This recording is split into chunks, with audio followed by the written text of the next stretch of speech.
Welcome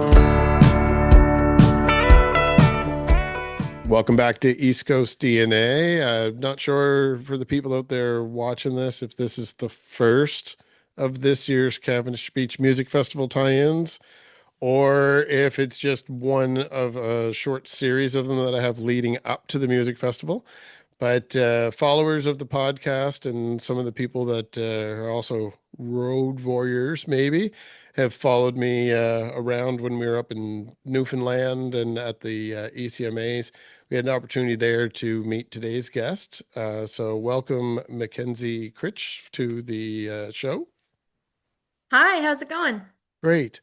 So, as I mentioned, we met there, but I actually hosted a stage there, which some of the viewers may not be aware of, and I had the opportunity to introduce a series of artists doing small, basically acoustic showcases for the most part, in the main conference hotel area. So it was a fun experience. Met a lot of great people. And Mackenzie being one of them, one of the things I found out while we were chatting is that we were going to eventually overlap in our travel plans. So Nice. shortly after the ECMAs, there was an announcement that you were going to be playing in Cavendish, which I will be traveling to as well. And that just shows how big of a festival it is that we can say that we're going to Cavendish, which is the name of the location, and people understand that we mean we're going to the Cavendish Beach Music Festival, which is Yes. very near the beach, but not really on a beach either. So it's a wonderful festival, and it's just a testament to how great of a festival it is that we can just call it the name of the location. Everyone knows where we're going. So, for yourself, I want to get into your history. And as I mentioned just before we record it, we can recap some of the stuff that we would have chatted on back in the hotel that day. But since we're kind of leading off with the Cavendish Beach piece, have you been to the music festival yourself before? Yes. Yeah, I have been, when I graduated high school, I wanted to go see Luke Combs in concert, and the cheapest route was actually to see him in Cavendish. So amazing. me and my dad went as our father-daughter trip, and we went, and it was pretty cool because I just went to the porta potties, use the bathroom, and my dad hung out by this RBC tent, and this person ended up asking him like, "Hey, do you want these passes?" And my dad was like, "Sure, I suppose." And anyways, we ended up with VIP passes for the week. Sweet. Someone would just ended up giving us our passes, so I got to meet a bunch of cool artists too. So it was definitely a trip for a lifetime and kind of a full circle moment to go back again as an artist. I could imagine. Like I knew, based on just what you perform, that that's something that would be on your radar. But yeah, to have that experience, like you say, full circle moment, it's kind of interesting. So you will be performing. We might as well just tell the viewers now so they can mark it down while they're listening to the rest of the episode. When are you performing on site? I have two performances on Saturday. So I'm performing at 12:15 on the Emerging Artist stage on Saturday. That's Saturday afternoon at 12:15. And then Saturday evening, I'm doing a songwriter circle with Abby Anderson is one of the leaders for that songwriter circle. And I'm doing that at 5 p.m. as well. I believe that's also on the Emerging Artist stage. I think so. Yes, I think it's if not, it might be a secondary stage up there, but I do think it's emerging Yeah. artists as well. I did. I was just chatting with a photographer friend of mine that should be accompanying me on site to do some shots as well, and I was saying that despite the fact that there's huge, huge names on that main stage at the Mhm. bottom of the hill, those tent stages that are there, they're huge stages as well, and I love them. I love Yeah. the emerging artists and talents that's there that maybe even has been around for a couple of years are usually like pretty solid catalogs on them, and the ones that have a little bit of legs under them from touring, they usually put on a pretty damn good show considering that it's Yeah. the secondary stage. I do have to admit it's my preference to spend time up there. Mhm. So happy to have somebody accompany me this year because I think it should be a little easier to split up duties and Definitely, I like to get in close on some of those smaller stages too. But like I said, the audience capacity in there's thousands and thousands. I did Yeah, it's two quite a few stages there last people. year. Yeah. Mhm. So hopefully we get a lot of people out. And also, as you mentioned, the second performance, those opportunities to get out there for the songwriter style where everyone's kind of trading stories and playing. I love those as well. I mean, it's great from a photography point of view, but myself being a fan of East Coast music, it's also great just to be introduced to new up and coming talent. And sometimes there's a little bit of mix where I'm a little bit behind the scenes, getting to network with some people. I do like to see how our homegrown talent, let's say, Newfoundland Mhm. included, I'm going to say all East Coast, if our homegrown talent are on these stages and there's people there from away that maybe came from somewhere like Nashville and are established in their own way, it's really interesting to see how those networks end up Yeah. providing opportunities for independent artists, especially. Mhm. And it's great. It kind of warms my heart to see those opportunities too. So, besides the fact that I'm there for the music, and it looks like that I'm working pretty hard, I do really enjoy that aspect. It's probably one of my favorite things, specifically about the Cavendish Beach Music Festival, I would say. Yeah, it's really interesting. I've been to a lot of festivals, kind of a festival goer, a bit of a junkie myself. And I found Cavendish is really great for catering to all levels of artistry. And they Yeah, don't kind of, if someone's a smaller artist, that doesn't mean that they're smaller in the size that they can bring to hmm, hear people to hear them. It's just they may not have 10 billion streams like the people on the main stage, yeah. but they still get a crowd and the company really appreciates them, which is lovely. It's nice to hear. Yeah, and the secondary part to that too is, and I talked to Ben Murphy just recently in this series as well, and we talked briefly about it. The fact that it's emerging artists, so the growth is continuing, and it could very well be that you end up coming back in the future on a different stage.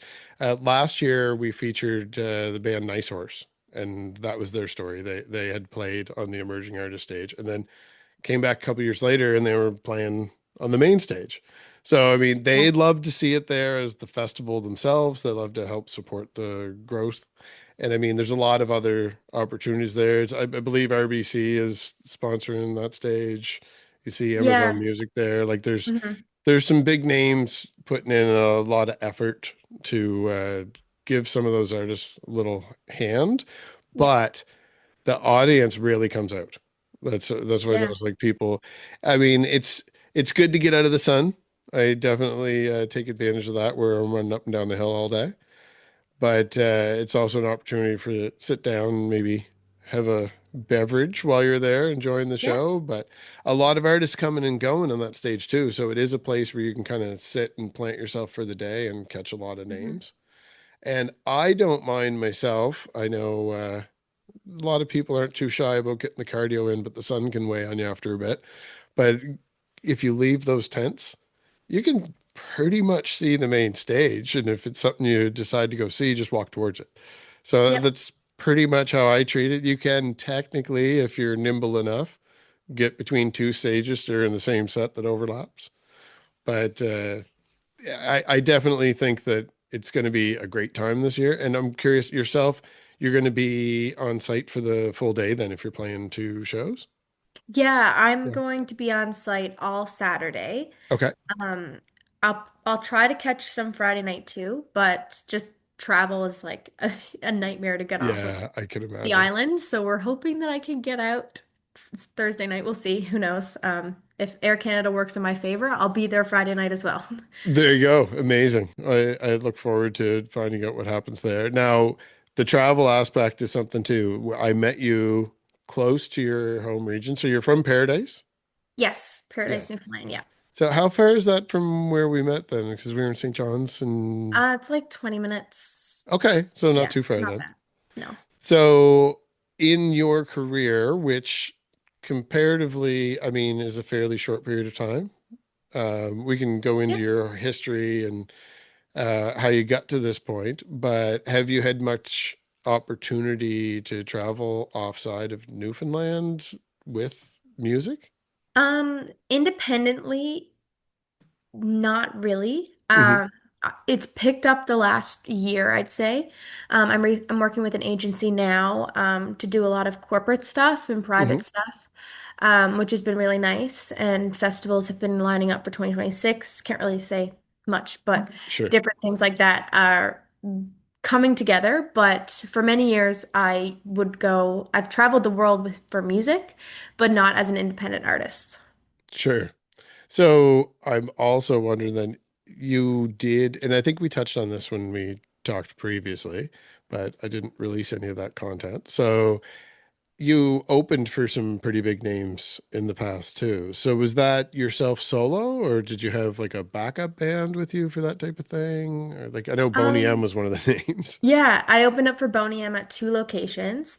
I did that with Jason Greeley. We did that together. It was we had about a half hour and he got 15, I got 15, Mhm. and he wanted a piano player with him and I wanted a guitar player.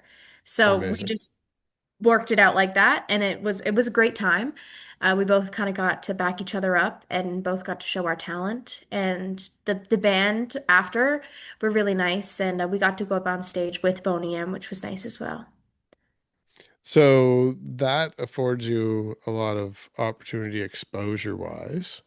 At that time, were you already releasing music? I'm trying to think. At that time, that would have been 2023. So, yes, I would have released two songs by that point. Okay. Yes. So now we've touched on some exposure and the fact that you play piano as well. Hmm. So let's go back, like way, way back. Hmm. So little Mackenzie, when did you kind of get the bug? Like, what was your introduction to music? Um, I've been singing since I could talk. I was actually a colic baby, so my nan had this inkling. She was like, she can cry for hours and hours. She's going to be able to sing.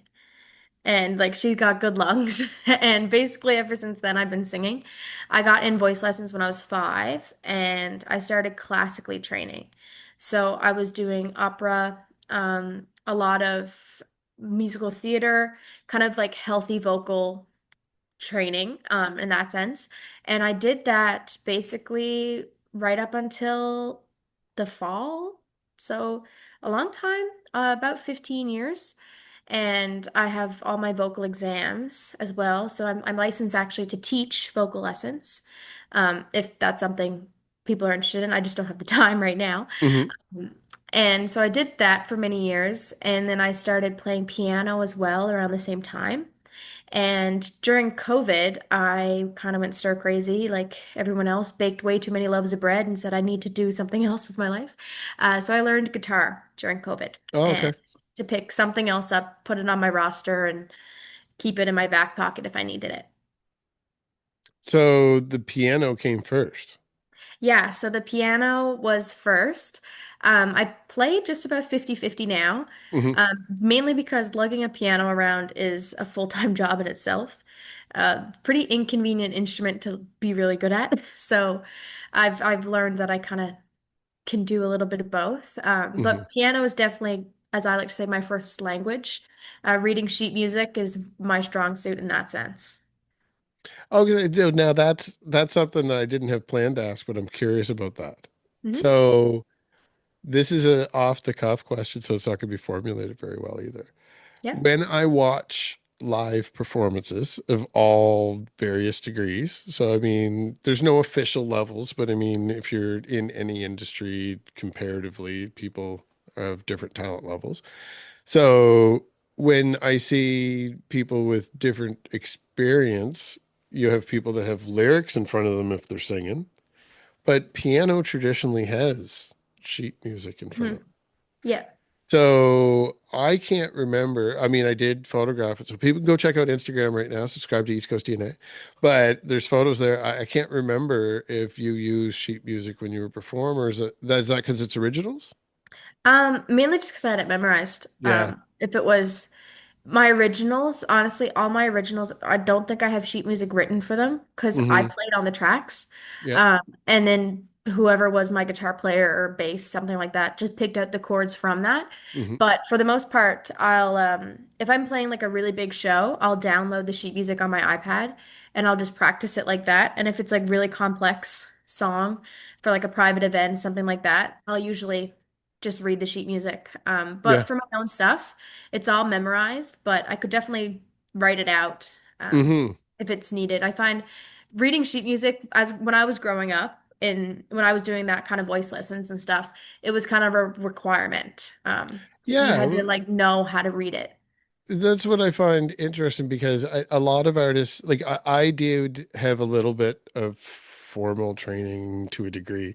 I was adjacent to it, early choir, and I was in some music Yeah, programs in school, that type of thing. And I mean, they were wonderful programs.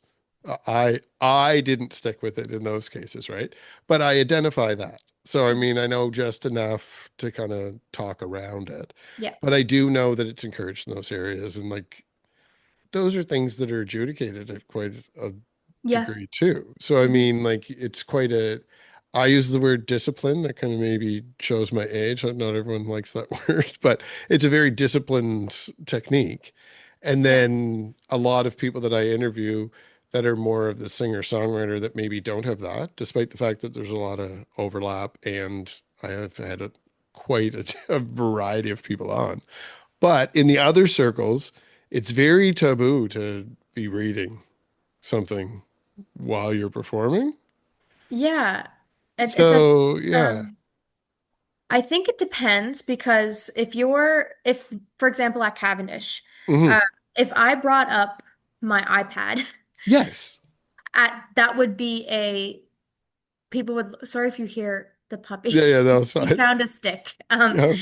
Uh, at Cavendish, if I brought up my iPad, people be like, she's not prepared. Yes, But if I was playing for an orchestra and I didn't have my sheet music, they'd be like, she's not prepared. exactly. So it really differs on your audience, I find. Yeah. And the people you're playing for is the biggest difference also. Yeah, yeah, that's true. And it does really matter to read the room in most situations, but in this case, it's reading the audience. Like having that expectation going into a venue or a festival of knowing what the expectation is of the people that you're getting paid by and the Yep. people that are sitting down and filling those seats both at the same time. So the follow-up I have to that, despite the fact that that was all off the cuff, this kind of ties back into what I did have kind of planned to ask in AS. The dynamic between piano Hmm. and being somebody that plays guitar and sings. So I do understand that you write on both, and I've seen you perform both. And as you mentioned, it's pretty much a 50-50, which is pretty much what your showcase was too. Yep. So when you approach something, and let's use Cavendish as the example because it's a reality that's happening very, very soon.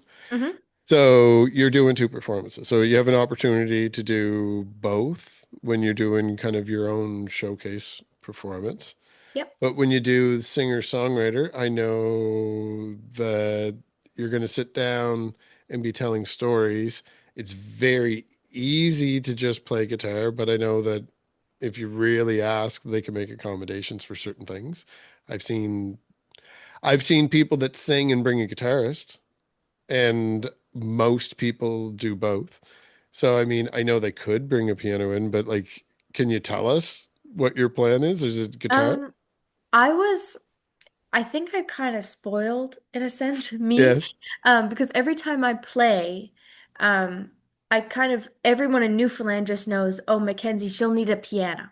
Yes, that So happened at your showcase there. Actually, the yeah, sound person had everything ready to go before you showed up. Yeah, Yeah, it's just like I think well, there's not many of us that play sure. and sing. So when and that's not discrediting anyone that's just it's No. common around here. So I kind of just assumed that I would play piano.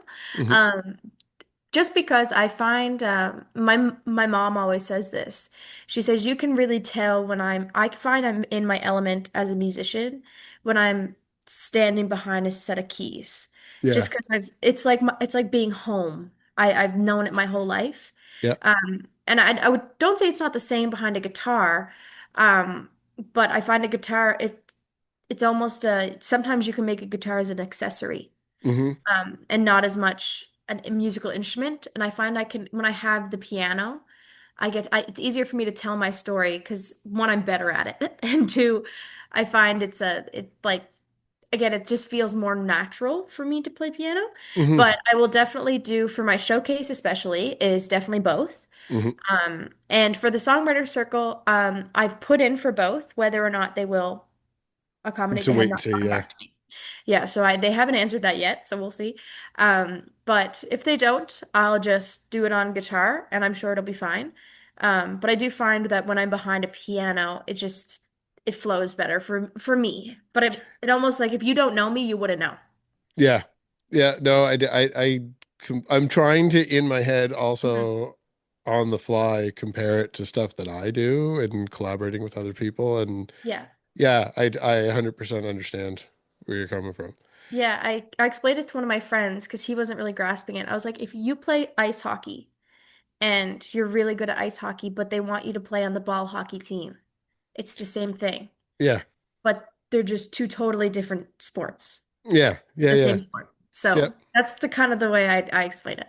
Yeah. No, I love analogies too. So hopefully people at home Yeah. are getting something out of this too, because I Yeah. obviously we just are like, oh, interesting. Like this is people at home are getting a very honest conversation here for hmm sure. So I did want to ask about this part too then. So songwriting hmm in general, where we covered that you have two dynamics. So when you go out and perform, you obviously have a pretty solid following and you have a little bit of a catalog now.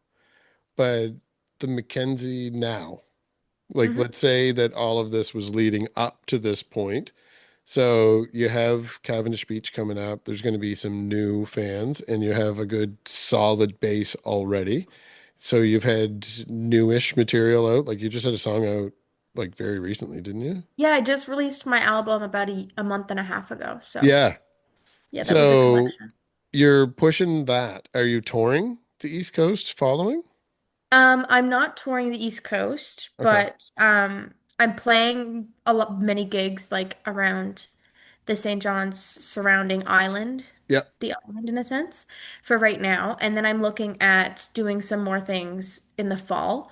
Yeah. Just because right now I find the touring off of the East Coast is really saturated. There's so many festivals in July and August.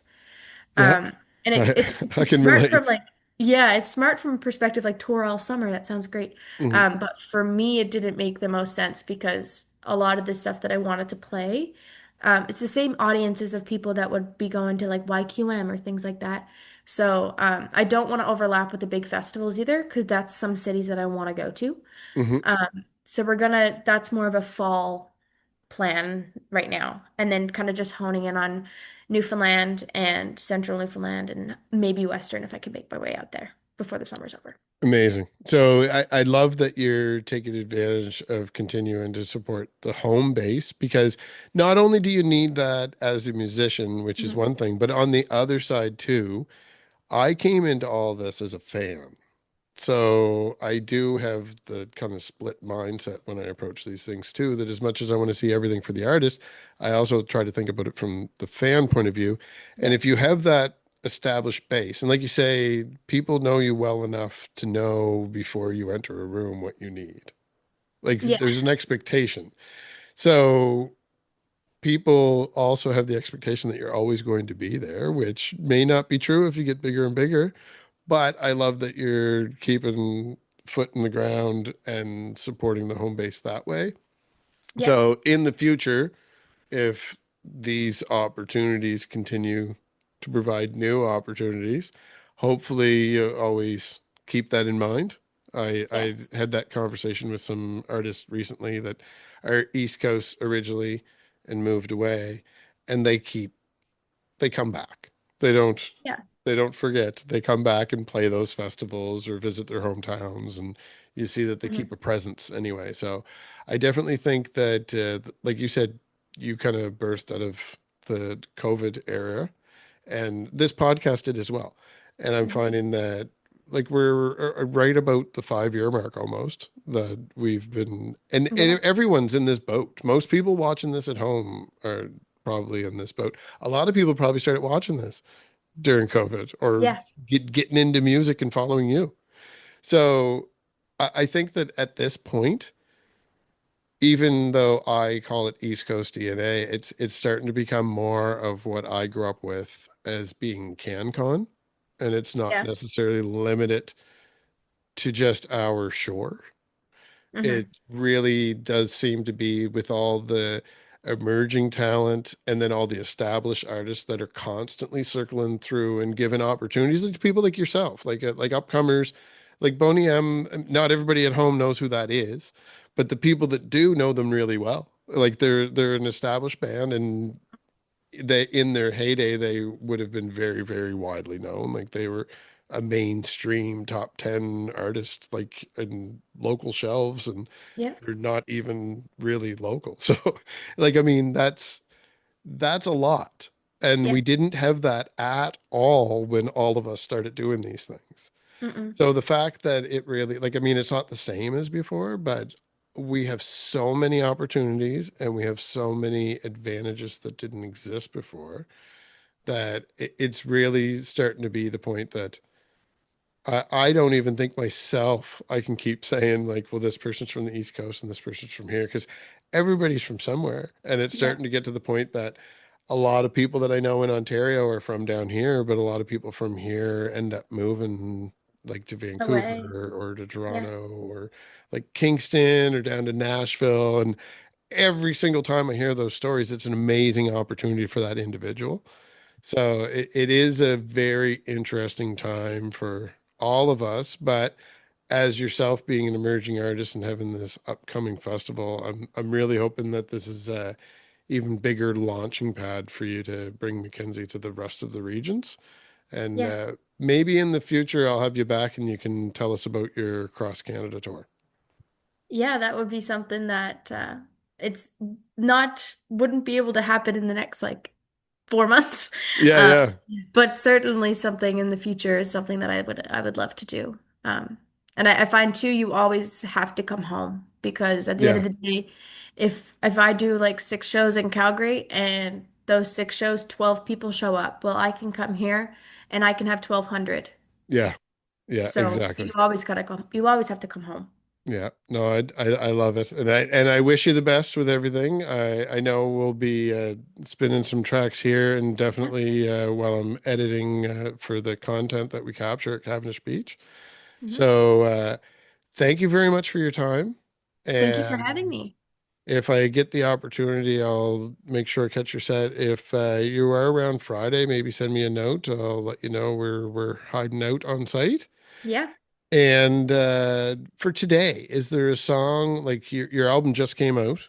You had a Mhm. lead single off it, but it's what, 6, 7 tracks on it? How long's that album? 7. 7. So Yeah. is there a track, the single or one of the other 6 that you would like to play off with today? Um, Probably Cheap Date. Okay.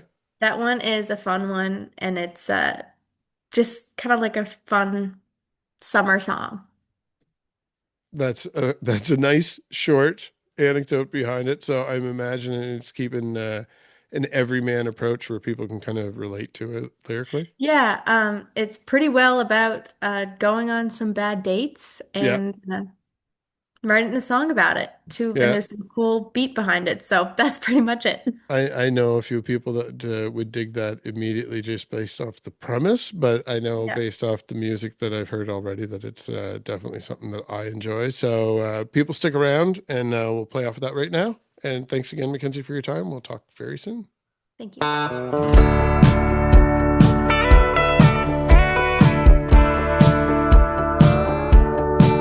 You pick me up at 8.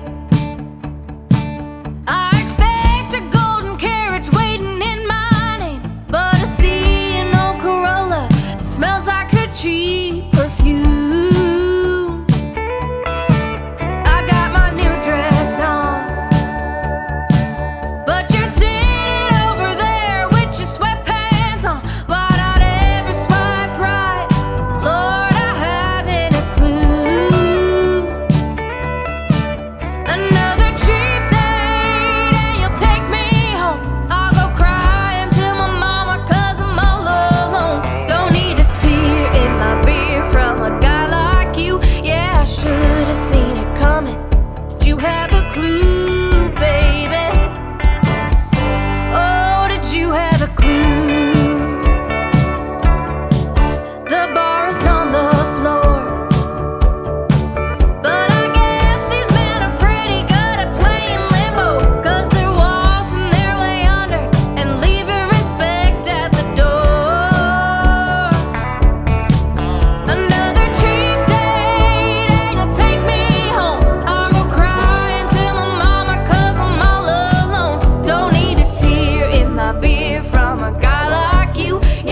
from a guy